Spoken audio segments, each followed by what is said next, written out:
तो आज फंक्शन पे मुझसे हुआ 1.5 लाख रुपए का नुकसान, जिसकी वजह से पूरी टीम को लेने के देने पड़ सकते थे।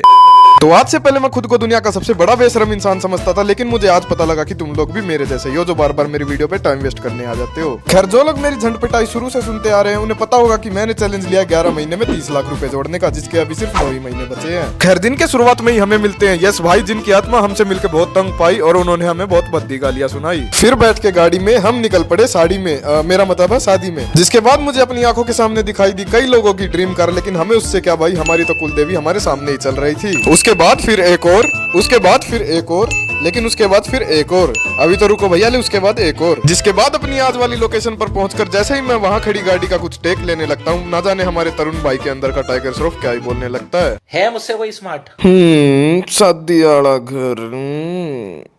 फिर अब बारी आ चुकी थी आज के अपने दूल्हे भैया के वेशभूषा का शूट करने की, और यही वो पल था जहां मेरी जिंदगी का गू गोबर एक होने वाला था, क्योंकि भाई तुम्हारे घर में भी तो माँ बहन है।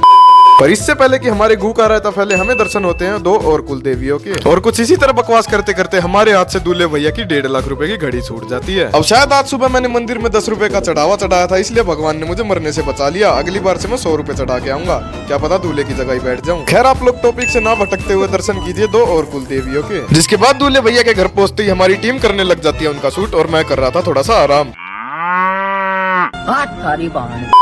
खैर, फिर दूल्हे भैया और उनकी बारात के साथ हम पहुंच जाते हैं वहीं जहां शुरुआत है और अंत है, जिनके आगे झुकते सब साधु और संत हैं। जिसके बाद अपनी दूसरी लोकेशन पे पहुंचते ही मैंने लगन से काम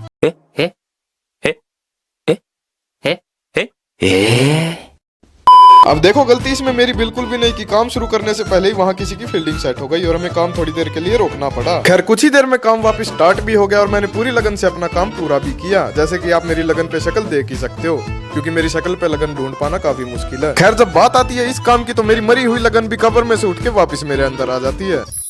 वाह, क्या मुस्कुराहट। जिसके बाद मुझे अब इंतजार था तो सिर्फ इस चीज का कि कभी ये आखिरी रस्म कंप्लीट हो और मैं अपने घर की तरफ जाऊं। तो इसी के साथ अपने आज के दिन पे लगाते हैं विराम। बोलो जय श्री राम, कल मिलेंगे बिना किसी काम।